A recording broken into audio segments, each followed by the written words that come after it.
Hi అండి, చింతపండు పులిహోర చేస్తున్నాను. ఇక్కడైతే చింతపండు ఉడకబెట్టుకుంటున్నాను అనమాట. మగ్గు తీసేసి పిప్పంతా తీసేసి చింతపండు అయితే సిమ్లో ఉడకబెట్టుకోవాలి. బాగా చిక్కగా సిమ్లో ఉడకబెట్టుకుంటే బాగా పులుపంతా మంచిగా ఉడుకుతుంది అనమాట.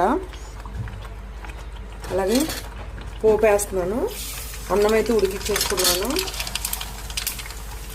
ఆవాలు, శనగపప్పు వేసాను. అలాగే పల్లీలు కొద్దిగా వేసుకున్నాను. శనగపప్పు లైట్గా వేయించుకోవాలి. అట్లానే లైట్గా మగ్గిన తర్వాత పచ్చిమిర్చి, కరివేపాకు, అల్లం ముక్కలు వేసేస్తున్నాను.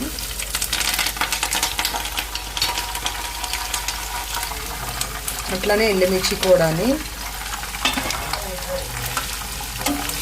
ఇవి దూరగా వేయించుకోవాలి. ఇది కూడా సిమ్లో పెట్టి వేస్తున్నాను. చూడండి, ఆయిల్ కనిపించే వరకు అయితే ఇక ఉడికింది. ఇంకెలా సరిపోతుంది, కానీ కొంచెం ఉడికేస్తున్నాను నేనైతే. ఇంకా కొద్దిగా ఉడికిస్తాను. అన్నానికి కలిసేలాగా ఉడికించుకోవాలి. అట్లానే ఇది మెంతులు 4 మెంతులు వేసాను, ఎక్కువ వేయలేదు. జీలకర్ర ఇంకా ఆవాలు లైట్గా వేయించుకొని పొడి చేసుకున్నాను అనమాట. ఈ పొడి అందులో కలిపితే చాలా బాగుంటుంది పులిహోర, చాలా టేస్టీగా వస్తుంది అనమాట. ఇక్కడ పోపు కూడా వేగిపోయిందండి. ఇది దించేసుకుందాము. ఆపేస్తే ఆ వేడికి ఇంకా మంచిగా వేగిపోతుంది. నేనైతే ఆపేస్తున్నాను. ఫస్ట్ అయితే ఉప్పు వేస్తున్నానండి. ఫస్ట్ అందులో 1 స్పూన్ వేసుకున్నాను. అలాగే ఇందులో 1 స్పూన్నర వేసుకుంటున్నాను. ఉప్పు సరిపోకపోతే టేస్ట్ బాగోదు అనమాట. ఉప్పు కరెక్ట్గా ఉండాలి.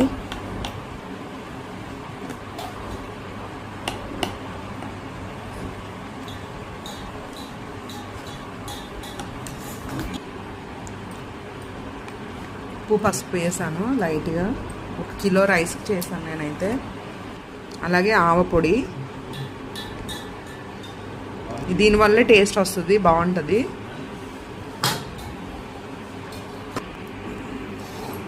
నిమ్మకాయ పిండుతున్నాను. కొద్దిగా నిమ్మకాయ కూడా పిండుకుంటే బాగుంటుంది టేస్ట్. పులిహోర అయితే రెడీ చేస్తానండి. ఎందుకంటే పులిహోర అయితే రెడీ అయిపోయింది. నేను ఇంక మా బాబుకి లేట్ అయిపోతుందని ఇంకంత చూపించలేదన్నమాట. నచ్చితే కనుక సబ్స్క్రైబ్ చేయండి, లైక్ చేయండి, షేర్ చేయండి.